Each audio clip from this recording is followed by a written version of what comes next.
नमस्कार मित्रों, स्वागत है आपका अपने चैनल जेवी डिवोशनल में। पिछले एपिसोड में हम लोगों ने देखा कि किस प्रकार से सूर्य नारायण के समीप उनके पुत्र को ले जाया गया और उनका तेज ना देख करके वो अत्यंत क्रोधित हो गए।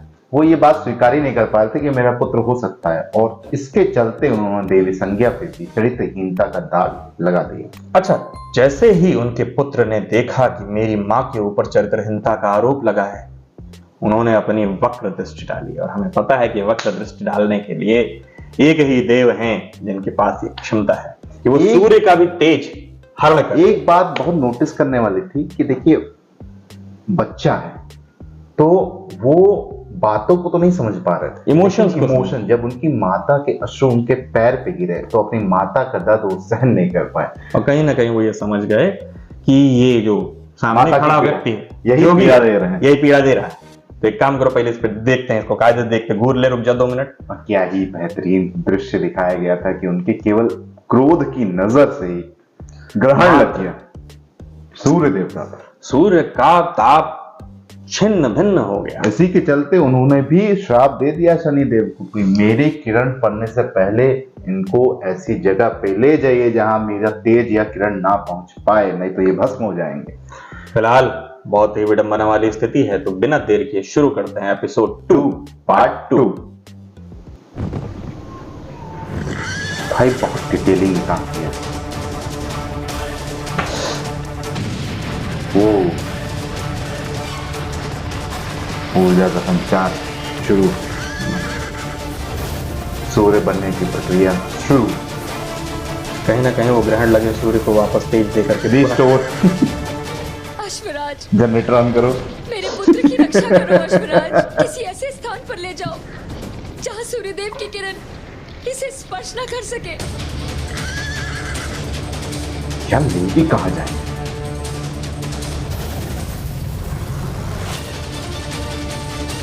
चंद्रलोक ले जाओ।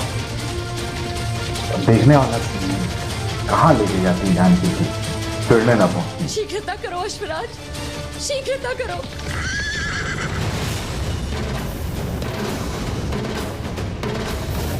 ये जो रीबूस्ट दिया ना बार बार, वो देखने में बड़ा अच्छा लगा।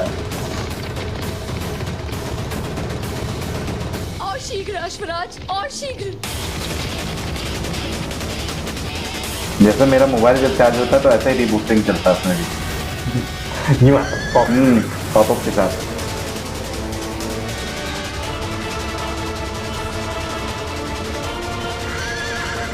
एक क्षण में सब पराया हो गया। अभी तो देवी संज्ञा जब पहुंचेगी तो वो देखने वाला सीन होगा। बहुत क्रोध में ये भी।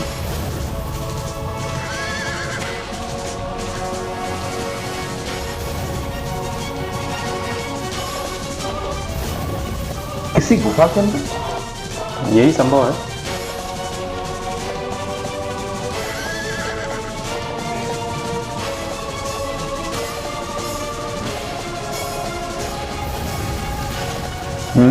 बस बनने वाला।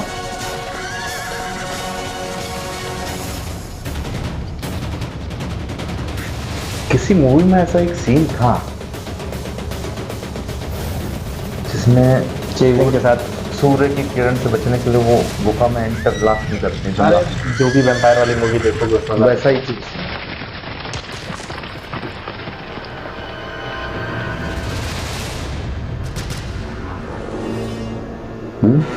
कुछ है नहीं अब। आगे मार्ग बंद है, क्या करूं?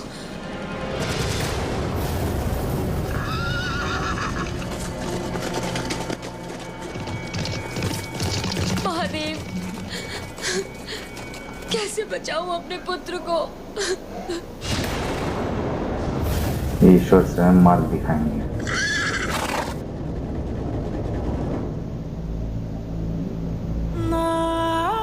माता के रहते संतान का पिता क्या तो अंत हो जाए।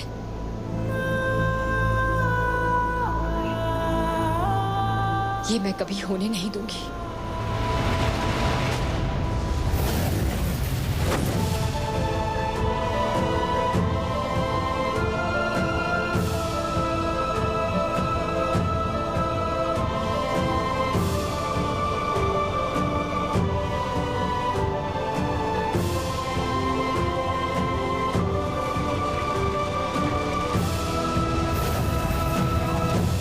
पिता ने अपना कर्म किया, लेकिन अब तुम्हारी माता अपना कर्तव्य निभाएगी।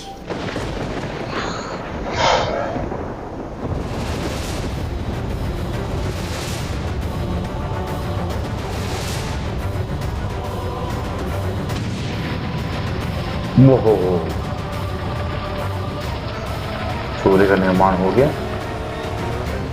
किरण विस्तार करो।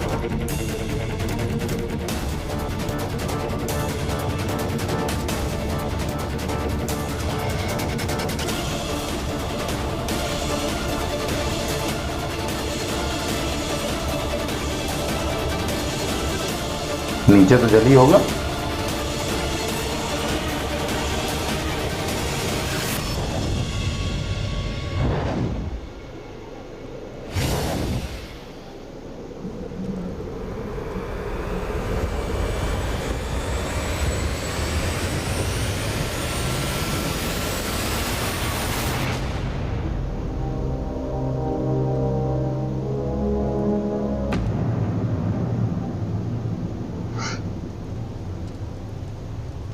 संसार को प्रकाशित करने वाले सूर्य देव का मुख आज मलिन क्यों?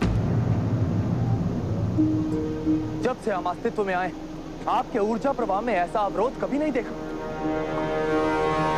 एक पल के लिए तो हमें ऐसा लगा कि जैसे हमने आपको खो दिया। देव बृहस्पति हो सकता है। अचानक ये सब क्या हुआ सूर्यदेव?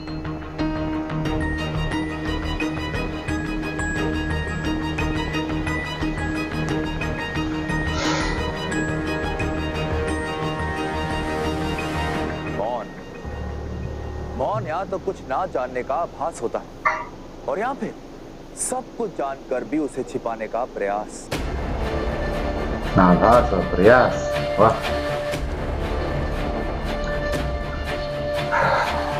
आपके मौन का उत्तर क्या है सूर्यदेव? आओ बताएं।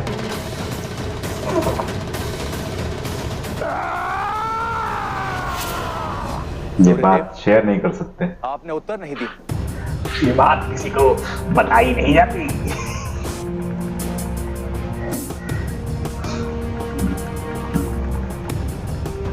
जब प्रश्न ही अनुचित है तो उत्तर कहां से मिलेगा इंद्रदेव? जिस पर वश नहीं है वहां पर मौन रह जाना ही विवशता होती है। मुझे ज्ञात नहीं ये सब क्यों हुआ, परंतु आज जब मैं अपने सिंहासन पर बैठा था तब एक अजीब सी हलचल अनुभव की मैंने। हो सकता है इस आसन में ही कहीं कोई समस्या उत्पन्न हुई हो। इतने वर्षों में कभी ऐसा नहीं हुआ कि विश्वकर्मा के निर्माण में कोई कमी रह गई।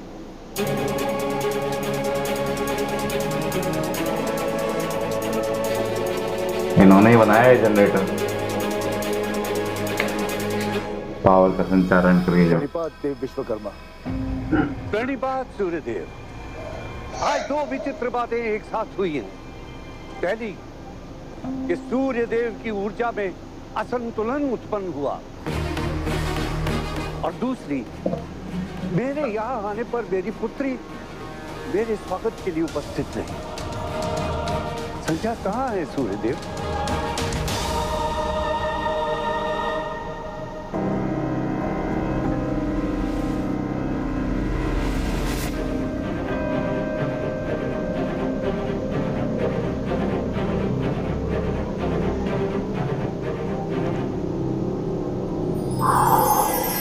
बस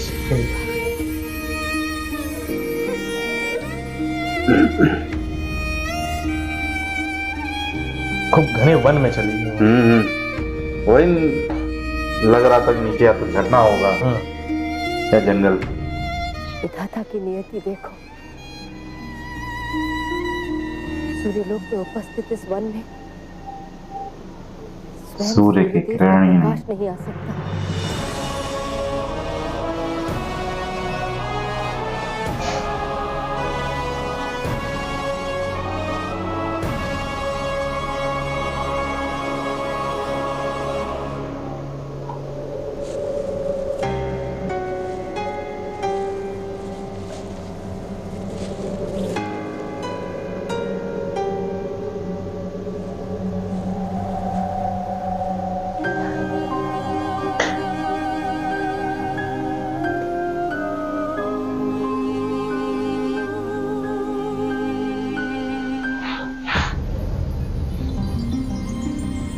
कोई प्राचीन भवन।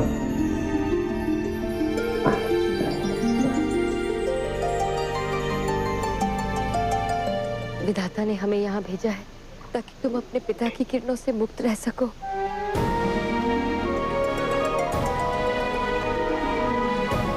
अब यही हमारा घर होगा।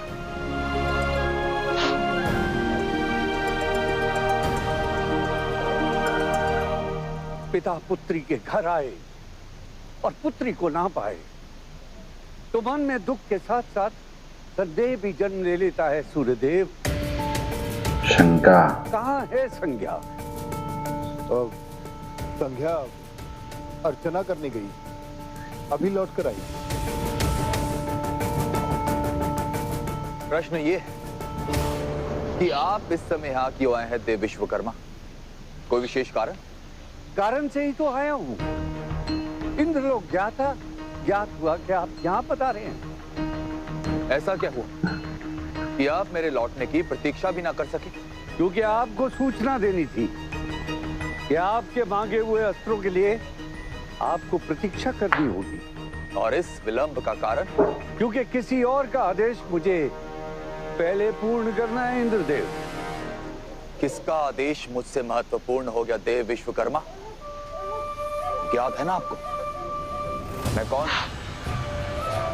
देवराज इंद्र हूं मैं, देवराज इंद्र।